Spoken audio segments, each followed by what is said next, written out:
Welcome to this episode of The Wisdom of Paramahansa Yogananda, brought to you by Self-Realization Fellowship, where each week you can receive inspiration and guidance from Paramahansa Yogananda's Kriya Yoga teachings.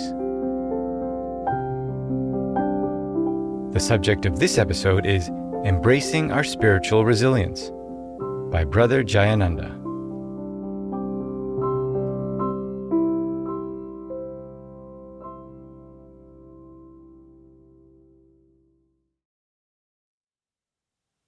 Good evening, nice to be with you. Early in Convocation Week.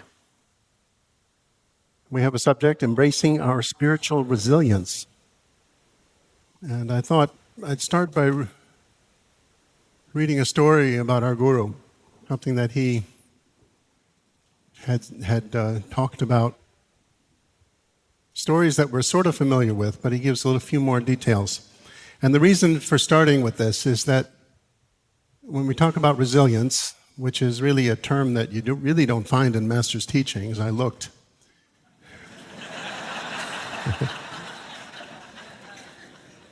But it's a subject in which Master Paramahansa Yogananda really dealt with in many, many different ways and looked at all of the aspects that brings spiritual resilience, which we'll talk about this evening. But I wanted to read this story about Master because it shows the resilience that our Guru had and what an example he was in this quality. As we know, from the autobiography of a yogi, he came to America after a vision at Ranchi. He was meditating at Ranchi ashram in India, and he saw these faces, the American faces, and he thought, oh, this is America. God is calling me to America. And from that point on, everything was focused on his mission in America. He went to Swami Sri Yukteswar, and Swami Sri Yukteswar gave his blessing, and off he went. Now, he gives details in autobiography of a yogi, but not many. There's just a few things that he talks about. Here, in this lecture that he gave some years ago, he gives a few more of what happened behind the scenes, and I thought it was worth talking about. So he had the vision at Ranchi, and then he said, in only a matter of hours after my vision, I bade goodbye to my beloved Ranchi and trained for Calcutta, home of my earthly father. A family friend, a teacher, was visiting him. What brings you from Ranchi? He inquired. I am going to America, I replied. His astonishment was typical. However, I learned from him that the principal of his college, Mr. Harimba Maitra, was also going to America, and he took me to see this gentleman. It was through my meeting with Mr. Maitra that I became a delegate to the Congress of Religious Liberals, which was to be held in Boston under the auspices of the American Unitarian Association. Friends had made a great fuss of gathering together some ochre robes for my journey, for which I had neither a passport nor money. I was starting out for America like the fellow who polished his whip, even though he had no horse to ride. It was only a short time after World War I had ended, and the first post-war steamer to America, the city of Sparta, was soon to sail. I was told there was no chance of my securing accommodation. As for a passport, the officials were suspicious of everyone as a possible revolutionary, and almost no one was being allowed to leave the country. These were the difficulties in my way. I went to my guru, Swami Sri Yukteswar in Serampore.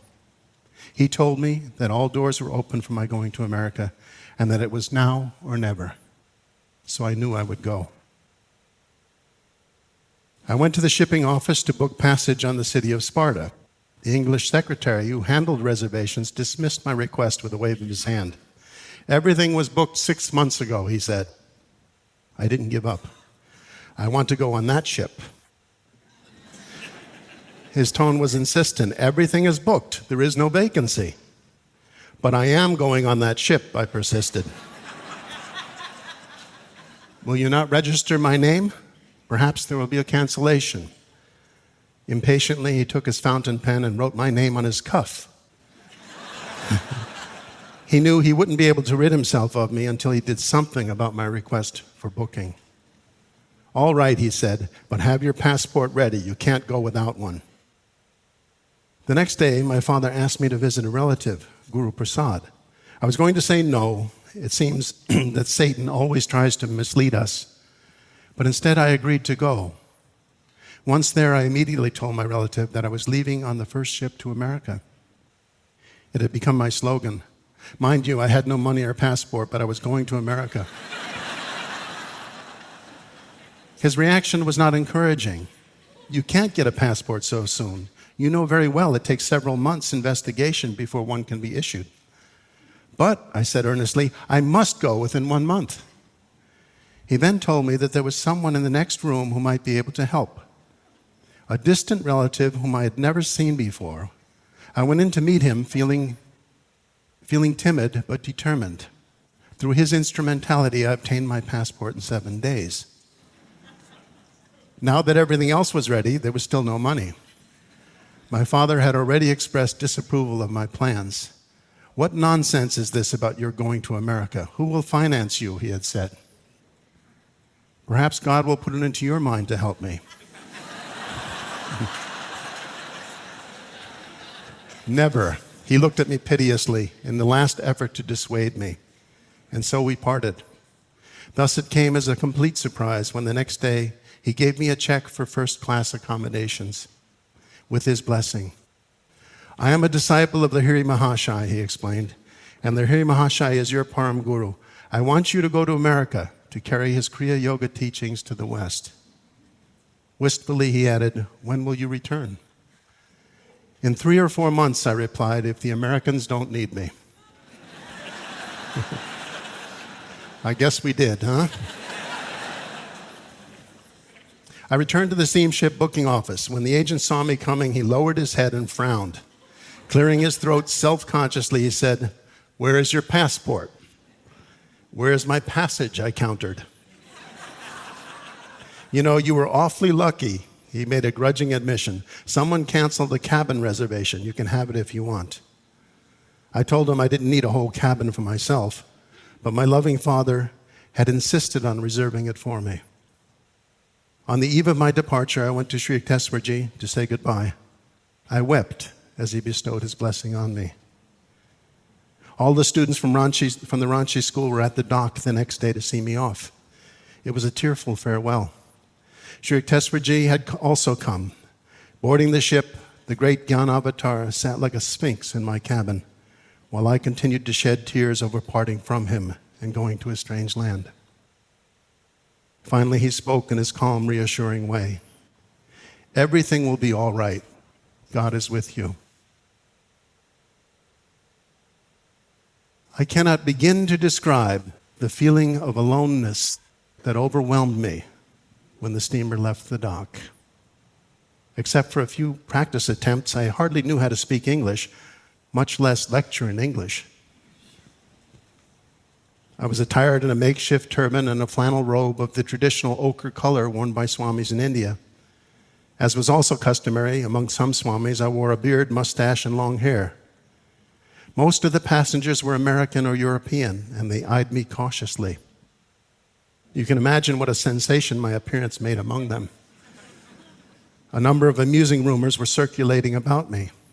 As I had first-class passage, I was thought to be well off, and some speculated that I was also well out of my mind. Word gradually spread that I was going to speak in Boston at the International Congress of Religious Liberals. You must give us a lecture, one of the passengers insisted. Please talk on the battle of life and how to fight it. I wished he had not suggested that subject, because I was already engaged in my own battle, preparing to lecture before the passengers the next evening. On one front, I was trying in a single day to familiarize myself with the English language. And on another, I was struggling to organize my rebellious thoughts into a lecture. That evening, the captain introduced me to the assembled passengers, and everything was in readiness for my lecture to begin. For 10 minutes, I stood there without speaking a word because my mind went blank. It was an unnerving experience. This can't go on, I thought. Inwardly, I called to my guru, and I heard his voice say, "You can. Speak." I started to talk, and from the ease with which the words flowed from me, I knew it was not I who was speaking. After that lecture, everyone thought differently about me and became friendly. Many gave me their cards and invited me to speak at their churches and clubs in America. I was deeply grateful and happy, encouraged that my first lecture in English had been a success. But to this day, I do not know what I said.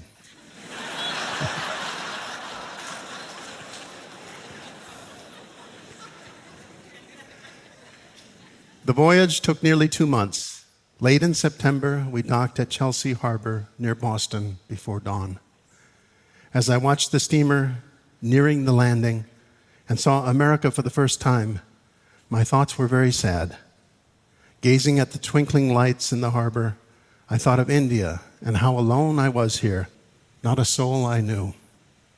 Then I remembered the faces I had seen in vision that day in Ranchi.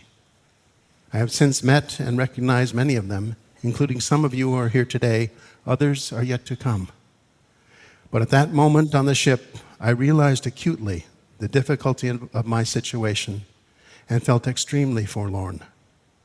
But those sleeping memories of friends once more to be came sweeping over me, banishing my fear and loneliness.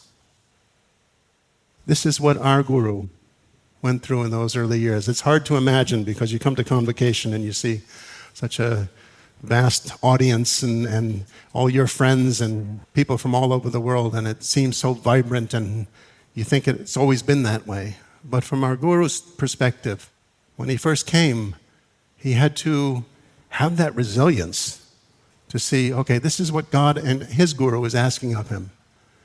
And he had to take those steps necessary to make things come about.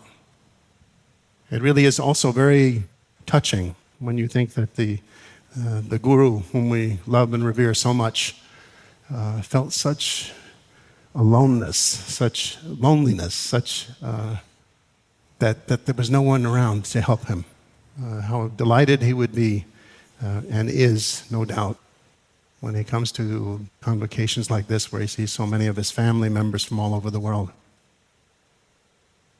Spiritual resilience is the topic tonight. Resilience is simply defined, it's an ability to recover from or adjust easily to misfortune or change. It's a word that's been around for 150 years or so, almost 200. But as I say, our Guru didn't use it in the teachings. I found out why, and I think I found out why. There was a resilience as a study in psychology only became prevalent or only became important in the 1950s, the mid-1950s. 1955 was the first major study on resilience. The reason being was psychologists saw that some of the children who came through World War II, some did well, some didn't, and they were very puzzled as to why that was. So the study of resilience and what makes resilience in people became one of the important aspects of psychology. How do people become resilient? What is it like? What are the qualities of it? It was interesting. I don't know whether you've seen Time magazine 2 to 3 weeks ago, came out with a special issue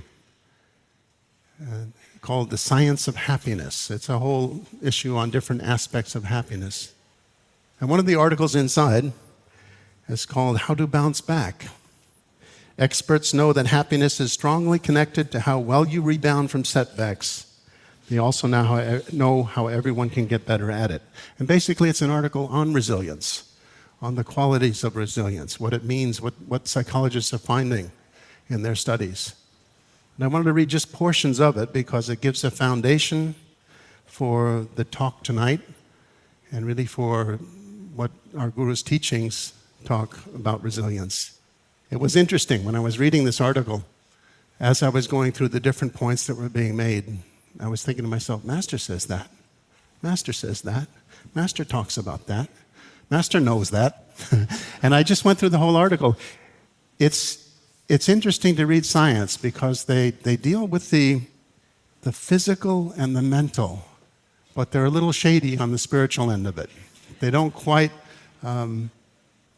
understand the concepts of spirituality. So it's incomplete in some ways. And yet, as a foundation, it's profound. But here's what they said in this article. They said resilience is a set of skills, as opposed to a disposition or a personality type, that make it possible for people not only to get through hard times, but to thrive during and after them. Like the animal whose pulse returns quickly to normal once it has outrun a predator, resilient brains seem to shut off the stress response and return to baseline quickly. Resilient people seem to have the capacity to appropriately regulate fear under conditions of stress. But then they explain why this idea of resilience and some of the problems that we have in modern society. They said the problem is, even though we're no longer bumping into wolves or predators, we're constantly activating the same neural pathways of fear with everyday stressors, worrying about the future, fretting about the past. Some research shows that even some feelings, like rejection and loneliness, zoom along the same neural pathways as fear. The more we use this neuronal superhighway, the more efficient it grows, and this mode of thinking becomes our default.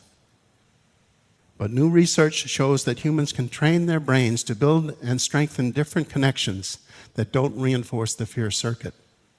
Over time, if people use this new pathway enough, it could become the new response to stress. Much of the new evidence suggests that with a little patience and a little practice, anyone can develop resilience. They also found that simple things like regular exercise helps with building resilience. It helps you deal with stress and actually helps to build new neurons in the system. So these type of things are very, very practical ideas to build resilience in our character.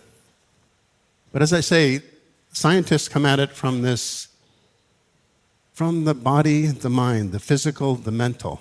They don't quite go to the spiritual. Whereas Master explains things from a spiritual perspective, which goes kind of in the other direction, encompassing it all. Things like, I think if you were to say, what's in Master's teachings that is foundational, that's important to set up a talk about resilience. Well, Master says life is a school. Life is a school. You know, we're here to learn lessons. And until we learn these lessons, we can't really move on. This is something science doesn't quite understand. It's not only this life, but we have past lives. We have reincarnation. We keep trying to learn these lessons as we come back and try to become more skilled at this idea of life and dealing with stresses and things like this. Master says everything that happens to us in life happens for a reason. And I think the yogi, the person who really wants to develop the qualities that he needs, the spiritual qualities, he has to look at things that happen in his life and say, why did this happen? What is it that I'm supposed to learn from this? Because invariably, and I found this in my own life, if I don't do that, then the same problems come up later on. You didn't quite learn the lesson. You didn't quite understand what you were supposed to gain from the thing you went through. Master also says we're placed where we need to be. There's no mistakes there. You know, so things that happen to us, where we're placed, what we're given in life, what our roles, what our duties are. He says in the Bhagavad Gita commentary, he says the cosmic law sees to it that those duties which come to man in the natural course of his life are those he is meant to perform for his own welfare. Those duties that come to man in the natural course of his life are those duties he's meant to perform for his own welfare. There are no mistakes. So knowing that, when we react to things in a way that are not resilient, are not proper, are not the way a yogi should act in different situations. Know that we're not learning that lesson. We're not overcoming the thing that we have to overcome. And of course, life is a school. And if it was a school and we're going to look at that metaphor, then probably karma is the headmaster. He's the one who gives you what you need to learn. But even to further look at that, for the yogi, if karma is the headmaster, you get to a place where your guru becomes your counselor, your friend, your person who feeds you the karma that you can handle in different times, at any particular time.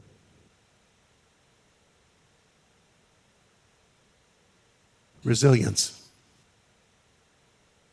At the basic level, we are kshatriyas. We do agree to take up the fight. This is an important concept. You look at you look at great literature. You look at great pieces of stories.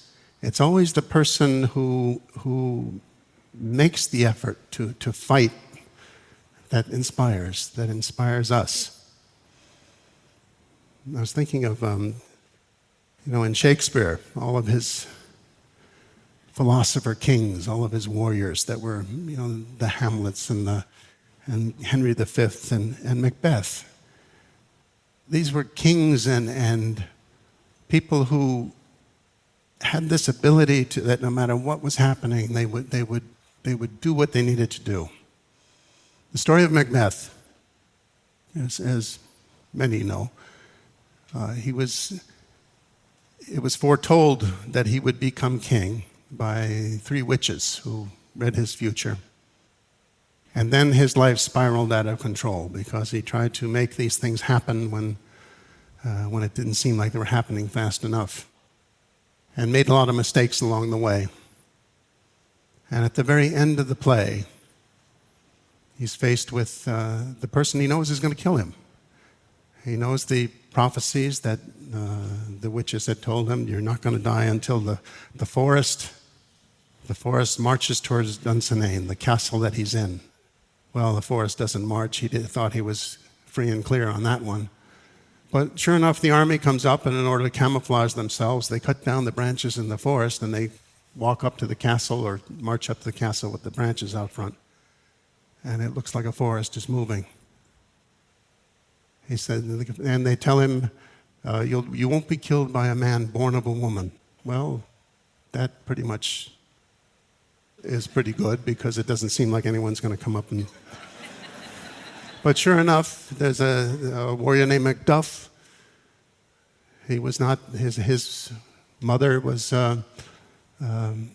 he wasn't born by her, he was ripped from her, I guess. So somehow he skirted that. At the end of the play, Macbeth knows. He knows that, okay, his end is here. He sees that if he gives up, he's going to be a traitor. He's going to be called a traitor. His life won't be worth living. And this is what he says. He says, I will not yield to kiss the ground before young Malcolm's feet, the king who's coming to take over the kingdom. I will not yield to kiss the ground before young Malcolm's feet. I know all of these curses all of these prophecies have been borne out, and I know that the end is near. He said, yet I will try to the last. Before my body I throw my warlike shield. Lay on, Macduff, and damned be him that first cries, hold, enough. He's willing to die. He's willing to die. Shakespeare loved that. He loved that quality in his heroic characters. And Master did too. Master did too. A and B were fighting together. After a long time, A said to himself, I can't go on. This is too much. And B thought to himself, just one more punch. And he threw it, and down went A. And Master said, be like that. Throw one more punch. Use your unconquerable will. When you're in a position where you don't feel like you can go on. That's how you succeed in life. Master believed in that. He believed in that making the fight or taking it, doing the most you can with whatever you have.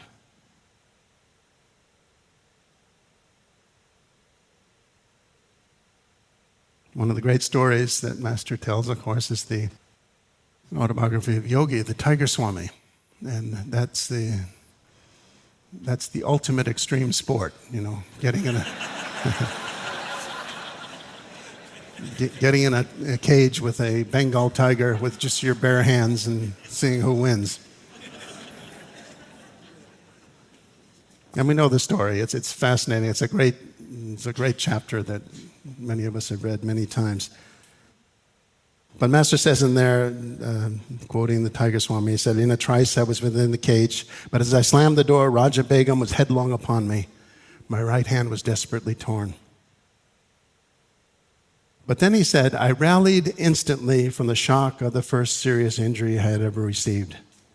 Banishing the sight of my gory fingers by thrusting them beneath my waistcloth, I swung my left arm in a bone-cracking blow." My famous fistic punishment rained on his head. Think about it. Think about the lesson that Master's saying there. Even in times when you don't have everything you need to put up a good battle, this is the ultimate. He lost his right hand. That was probably his knockout punch. So what does he do? He pushes it beneath his waistcloth and he swings his left arm. This is the gumption, the grit that Master wants us to have. And I think it is foundational to developing the resilience that we're trying to have on the spiritual path. One time, Dayamata was giving a satsang at Mount Washington to the monastics, and she was talking about the spiritual life and some of the difficulties that we were facing. But she said, I don't know exactly, I don't remember what she was talking about, but then she said at the end of it, "But what are we? Cowards?" And all of the monastics in the room, we felt like, no, we're here to take this on. We're here to make this fight, to make this effort. But what are we, cowards? This is the basis of really success on the spiritual path, this desire, at least, to make the effort and to make to put everything we can into what we're doing and to be successful. Master said that not only that we make this effort and then try to overcome the difficulties in our path, but he also wants us to look at ourselves and to correct those things that need correcting. And it's a big part of the spiritual path. I'm thinking of some instances in Dayamata's life. She used to say that, Master used to say to her, "You must be like steel inside. You must be like steel inside." And you remember that she one time went back to him and said, "But sir, I don't like cold people. He said, no, you misunderstand me. He said, "No, you must be so strong inside that nothing can affect you." And that was the Dayamata that I saw through the years that I was privileged to be around her or to see little glimpses of the way she acted in different situations. She was like steel. She had this ability to disengage from the emotions of something happening and just always be that perfectly balanced soul. You must be like steel inside. Master used to always train her in many different ways. Another way that he trained her was, she said that one time she was, it was the middle of the night, Master contacted her and said, asked her about a letter that had come in. "Did we receive a letter from so-and-so?" And she said, "Yes, Master, I think we did. It's probably in the office." And he said, "Well, go get it, will you?" And her response was, "Well, Master, could it wait till the morning?" And then Master said, "No, do it now." And so Dayamata, she had the perfect attitude and all of these things. She went and found the letter and brought it to Master. But she always ended up those stories with, "Oh, the training was tremendous. Master gave tremendous training." I saw a Dayamata who was utterly unable, completely unable to procrastinate. She had such a sense of doing it now, doing what she needed to do at this particular time. It was really remarkable for someone, and her whole life she was that way. She took these different qualities that Master asked of her to develop, and she not only developed them, but she became a shining example. You know, it's these kinds of things. When we look at ourselves, what are my weaknesses? What can I do to overcome them? How do I become someone who's more resilient and more spiritual, a stronger person with better qualities? Look at what you need to develop and then take small steps toward that. That's a part of the spiritual life. This was something Ma once said. She said, I remember when Master went to the desert and left me with the preparation for the first convocation. So this is a very fitting time to be talking about this, huh? So Master went to the desert and left me with the preparation for the first convocation. That was the first time I thought to myself, he's being unreasonable. I had led a very sheltered life to that point. I had not dealt with the public. I spent many a sleepless night. But imagine what would have happened if I had given up. Where would I be now? It is tremendous training given by Master. That was so typical of Dayamata. She not only rose to the occasion and did what was asked of her, but she learned the lessons from them and became, really an example of these kinds of qualities. And look at it now. I mean, imagine the first convocation didn't look anything like this. But nonetheless, for someone who was so sheltered and so much in the background for all those years, to have been given that assignment, very difficult.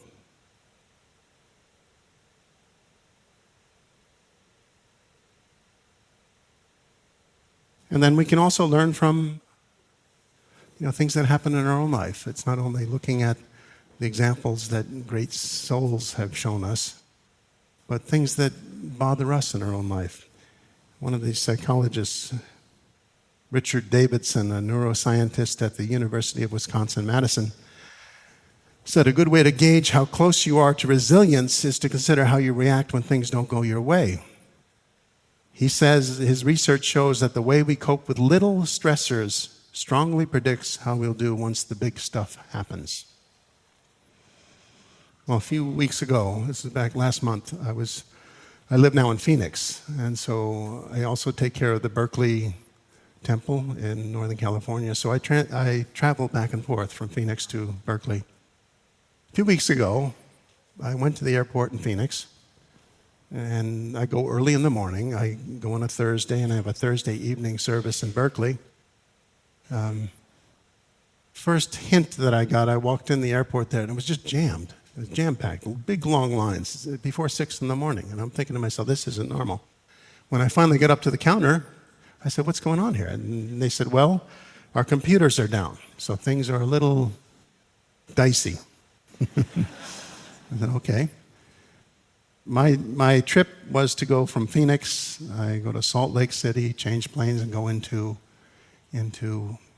Oakland. Well, I get on the plane in Phoenix, and as I'm on the plane and it's about ready to, I get a text message saying, the second part of your flight has been canceled. So I'm thinking, oh, well, this is interesting.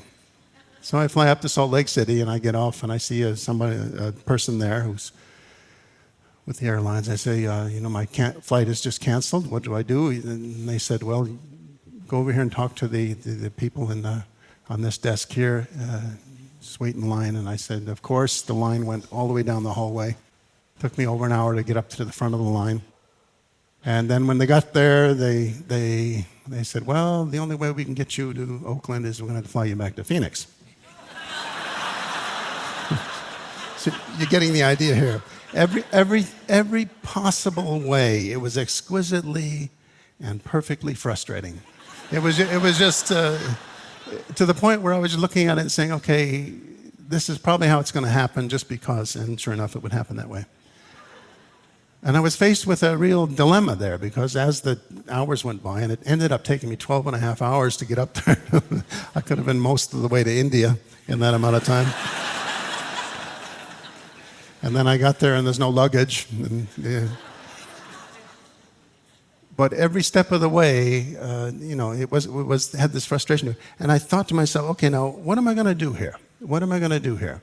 Now the people at the airlines, they were more than They were more than hospitable. They were just as frustrated as everyone else, and I could see that it was beyond their control. And there wasn't anybody to blame. It was just sort of, this is the way things are. You know, there's a line in autobiography that came to me. And it was Swami Sri Yukteswar talking to Master.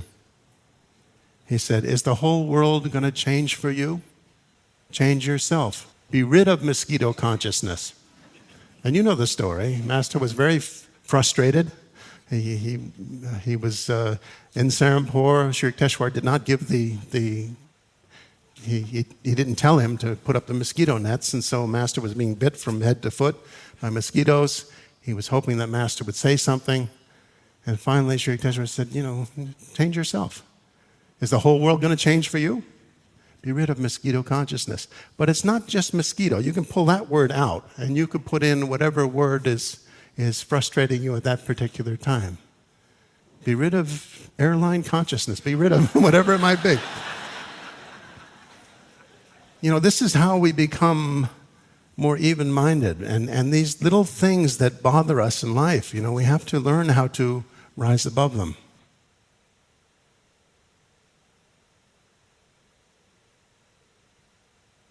I was also reminded, you know, at that point, you know, change your consciousness. How do you do that? Well, in those situations, the best way that I've found is just to really go within. Master, help me. Master, help me. Master, help me.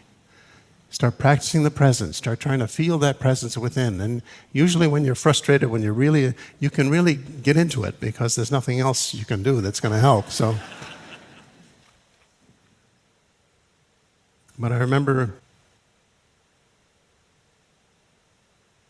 a trip to India with Brother Bhaktinanda. And by the way, I'm giving a plug for this summer magazine, which has some tremendous articles in it. But in the middle of this summer 2016 magazine is an article by Brother Bhaktinanda.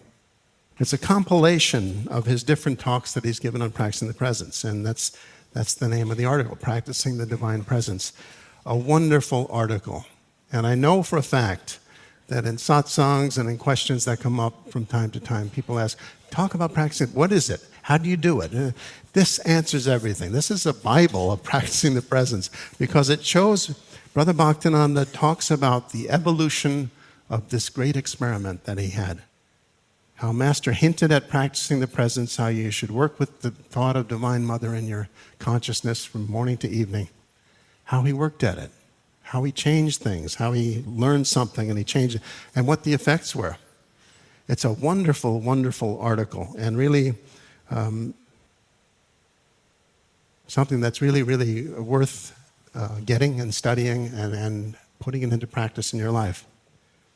This is a portion from that article.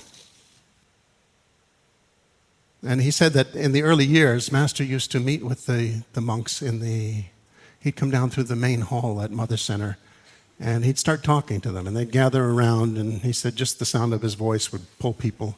And he said he'd talk, half an hour, sometimes an hour with the monks there. And invariably, he would answer questions that people had in their minds and would address the different concerns and give it guidance on the spiritual path. So this is where we pick up here, where Brother Bhaktivinoda is talking about this. He said, when we all dispersed and returned to our duties, after Master was finished with them, I felt deeply the divine presence and power within. I felt all was well within me and all was well with the world. When we parted, I continued to feel his presence for a time. There was no desire to say anything to anyone. I would just be absorbed in his divine aura. I always took his presence with me when I returned to work or if I went to my quarters. However, this feeling lasted only an hour or so, and then I began to feel human again. I can just hear Brother saying this. I wondered how I could hold on to that divine presence that felt so ethereal. During one informal gathering, he talked about the importance of practicing the presence of God throughout the day. He began by saying to us, keep God in the back of your consciousness throughout the day. A little later, he said, while you are working, mentally repeat Divine Mother's name all day long. Being new on the spiritual path and not having heard or read about practicing the presence of God, I thought it was strange and impractical to work and at the same time think of God or Divine Mother. I didn't realize that I was thinking worldly thoughts anyway as I worked. Since Master asked us to practice this, I decided to try it for a week. I began to mentally chant Om Divine Mother, all day long.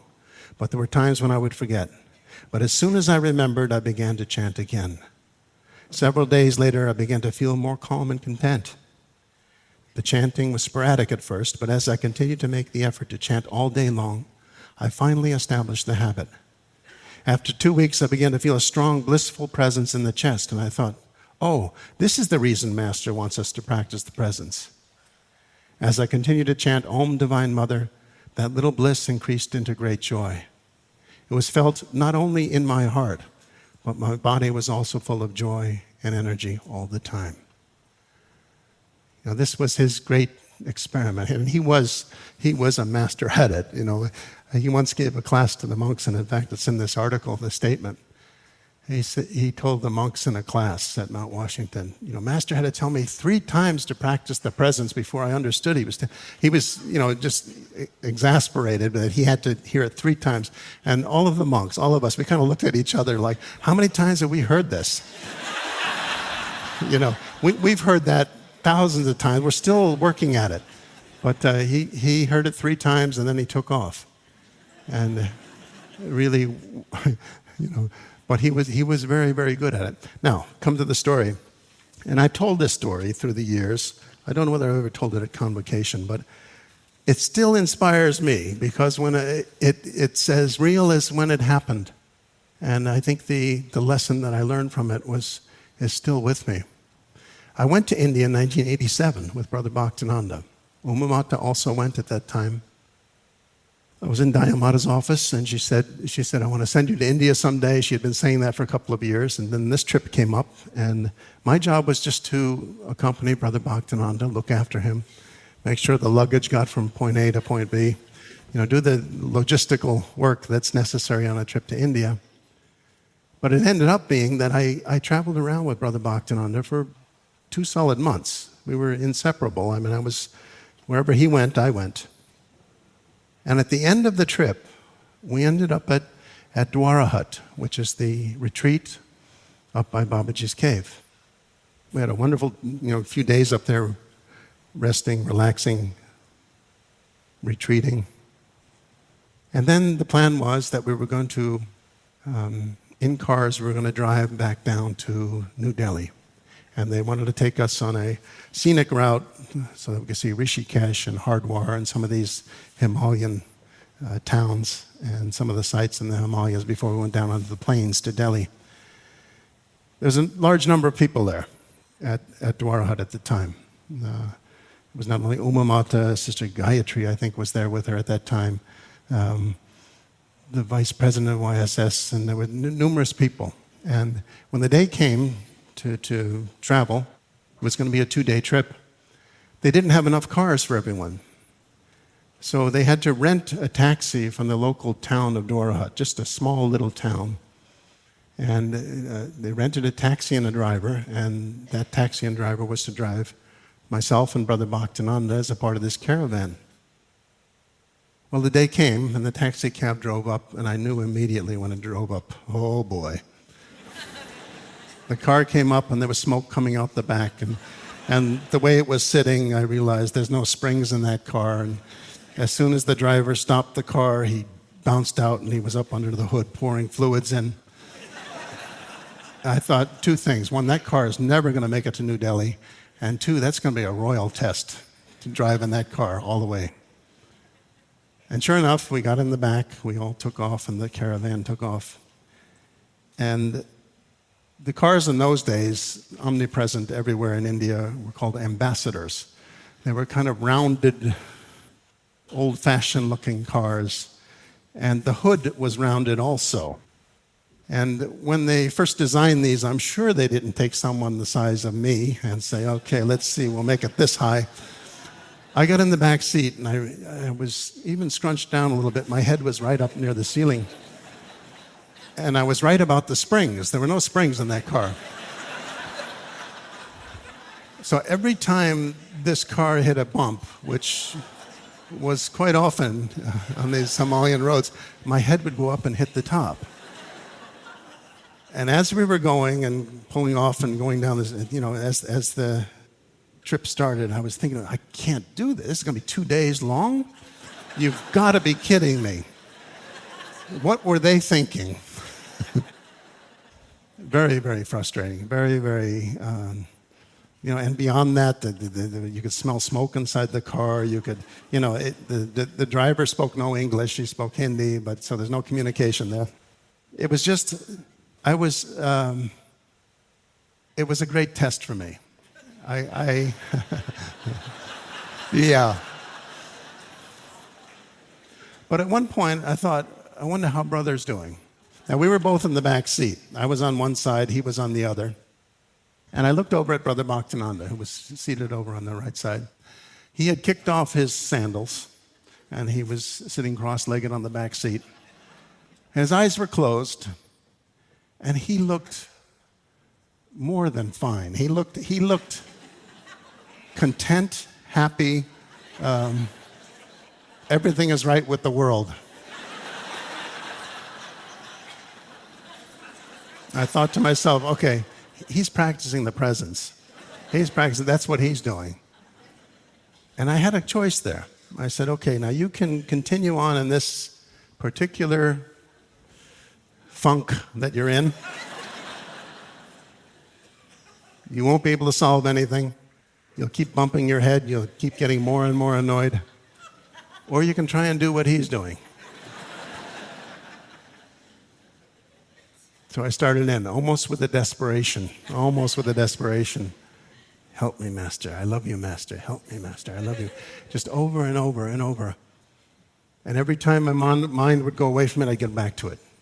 I had constant reminders because my head was hitting the roof.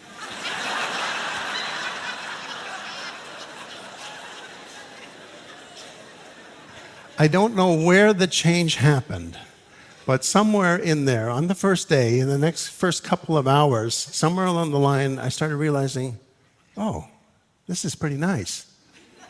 I can feel this. And as we went on, I just kept at it. We went hours and hours, Brother Bhaktananda and I, without saying a word, hours and hours. He'd look over at me. I knew that he knew what I was doing. I knew that he knew that I was trying it. And he was almost saying like, hey, pretty good, huh?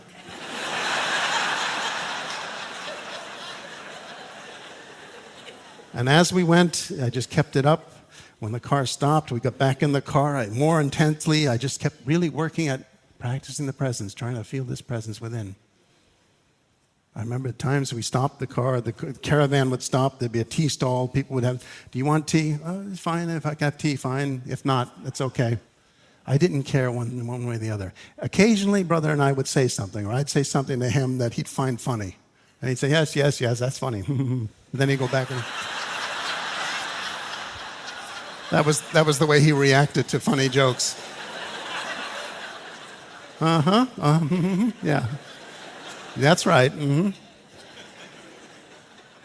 But this continued for 2 days. And when we got to New Delhi, we got to the final place where the whole caravan stopped. I was thinking to myself, if someone came up to us, or came up to me and said, wait, changing plans. We want to send you and Brother in this car all around India. I would have been the happiest person in the world. It works, it works. This taking this inner conversation with God, with Guru. And really, when you talk about resilience, or you talk about any of the spiritual qualities, it's about developing a relationship with the divine. Be it Divine Mother, be it Father, be it the Guru. Developing that relationship, it smooths the way in life. Things don't bother us. We stay true to what our goals are, what our efforts are. Now, we have one further thing that helps us also, and that is the practice of yoga. Yoga brings resilience. It brings a steadiness. It brings a a desire to keep on going, which really is what, no matter what happens to us in life, we keep on with our goals. Let me read this, because this is from the Master's Bhagavad Gita. He said, yoga provides the method to switch off the life force from the five sense telephones and thereby to disconnect the mind and the senses from their external environment. When through yoga practice, the mind, life force, and senses remain unaffected by material restlessness, concentrated on the true self, that disciplined, interiorized, firmly established state is called sattvic driti. The word driti in this context is not exactly fortitude, but rather connotes the inner firmness of self-control and the constancy of soul perception that produces a steady state of fortitude. In that unshakable state, the soul in its pure nature retains mastery over the mind, life force, and senses, and thus remains unperturbed by the temptations of sense objects. A yogi possessing a sattvic driti consciousness keeps his mind settled in the blessed perception of the soul and God, undisturbed by the inroads of sensations. He can therefore wander in worldly life, engaging in dutiful activities, beholding good and evil without being in any way affected or entangled by them. This is what we're striving for. It's not just that we're trying to psychologically change ourselves or work on these little qualities or these little flaws. We're doing that, yes, that's a part of Master's teachings. Work on yourself. Know what you have to change, try to change it. But doing your kriya, doing your practice of your meditation, your studying the teachings, these are ways in which we're attaining this sattvic driti consciousness, this firmness, this ability to keep on no matter what comes our way.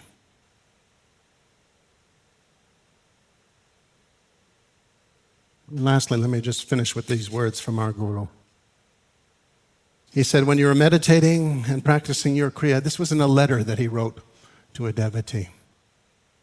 He wrote, when you're meditating and practicing your kriya regularly with the love of Divine Mother in your heart, remember, I am there with you in spirit. I will help you to interknit the divine outside with the divine inside yourself. Your joy will increase, and the love you feel will grow, so much that others will notice. Thus you can help them and thereby fulfill my greatest wish, that we in SRF and YSS may be able to awaken God's love in all true thirsty hearts. God bless you all. Have a wonderful convocation, and spend the time. You have an opportunity here in this environment to really kneel into. That was something Brother Bhaktananda used to say. Every once in a while you have to kneel into it. Meaning in practicing the presence or in practicing praying and doing anything where you're inwardly calling on God, you have to take some time to really make an effort to go deep with it. And you have that opportunity here this week. It can be life transforming. That you go away from here and you find that you have transported yourself, changed yourself in such a way that you look at life and you look at the tests that come your way in a completely different way. So may God and Guru bless us all, huh? Jai Guru.